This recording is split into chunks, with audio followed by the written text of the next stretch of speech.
நம்மளை விட்டுட்டு போறான். ஒருவேளை தற்கொலை ஏதோ பண்ணிக்க போறானா? சீச்சி இருக்காரு. ஓ, வேடிக்கை பார்க்க போறியா? ஏய், ஓ எக்ஸசைஸ் பண்றியா?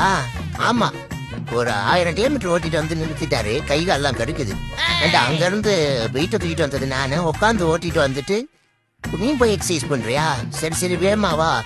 அங்க பாரு, சூரியன் வந்துருச்சு. அதுக்கப்புறம் சூடா இருந்துச்சுன்னா அந்நாளெல்லாம் போக முடியாதுப்பா. வா வா. ஏய், போதும்டா சீன் போட்டது.